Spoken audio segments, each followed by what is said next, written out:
Hi, it's Will from stormthecastle.com, and this is part 6 of the making of the 300 diorama.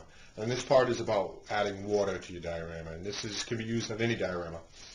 The water section on this one's kind of big, so chances are your diorama will have less water, so you won't have to go do all the things that I'm doing. But let me show you a couple of things that I'm doing. I've added some talus around the edges of the water here, and that's kind of like pebbly, rocky, beachy kind of stuff. So what I did, I just put some glue down, sprinkled the talus on, and then sprayed it with scenic cement to kind of hold it in place. Once that dries, the glue won't show and it'll look good. It'll look like sand or pebbles. I've also put a border around the water area here on the diorama. This is about almost a half an inch thick. It comes up almost a half an inch over the surface of the water, and all the way around the edge. So the important thing is that you need an area that's going to contain your liquid, because when you pour your realistic water in there, it's going to be liquid. You need to hold it like a pool while it dries, and once it dries, you can always take your borders off. So if your water's in the center of your diorama somewhere, you might not need to do this. But if it's on the edge, you need to put some kind of an edging around it, and that's what I have here. So I just put some molding, some wood molding around this, and it looks really good. What I'm going to do is, once the talus dries, I'm going to spray this with some kind of a clear sealant. And that's a good idea if you have large areas, because the realistic water will soak through a little bit. And just to maximize the use of the water, and it doesn't soak through anything, I'm going to seal it with a spray sealer.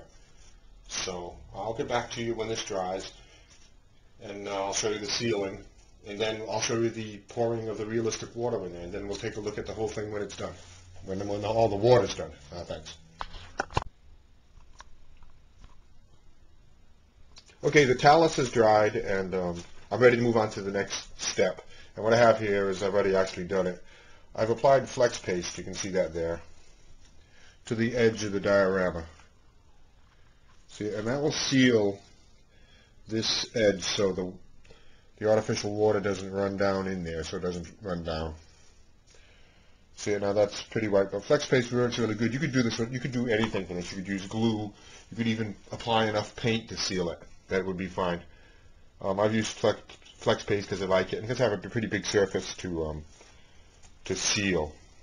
So that's looking really good. When that flex paste dries, I'll paint over it so you won't even be able to see it. It'll be blue. I'll repaint it blue, and then I will seal this with a sealer, and then we'll be ready to pour the realistic water. Okay, this diorama is getting close to completed as far as the water goes. I've added my flex paste. I've let it dry. I've painted over it to give it a good look. I've done a little bit of touch-up work, and now I'm going to do another step here, because I'm going to actually seal this. I'm going to use a spray sealant, and this is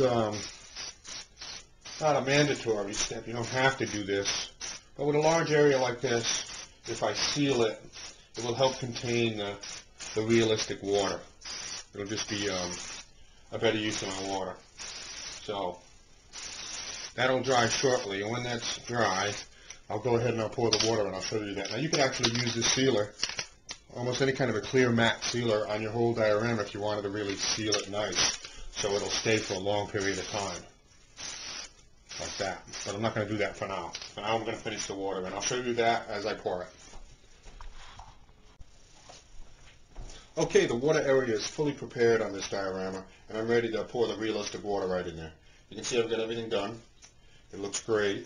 Now all you do is pour the realistic water in there. Now it's kind of viscous, so I want to spread it around, let it find its level. It's going to be high and low spots. One important thing about diorama water is, using this, is that you only want to pour it 1/8 of an inch thick. That's per level. So you pour about 1/8 of an inch of it. Then I'll let that settle in and find its layer. And you can use little toothpicks or sticks to settle that out. But 1/8 of an inch thick, and then you let it sit 24 hours. Let it sit overnight. Then pour another layer. So that's what I'm going to do. This layer is good. That's settling in nicely.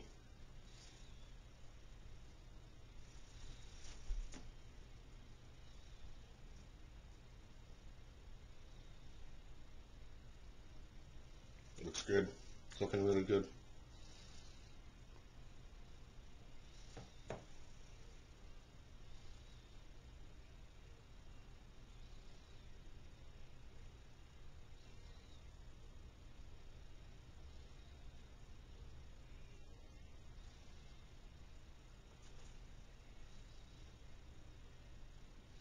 See, and the talus, the pebbles there, are going to be right under the water, which is really nice. It looks good. Okay, so that's enough for now.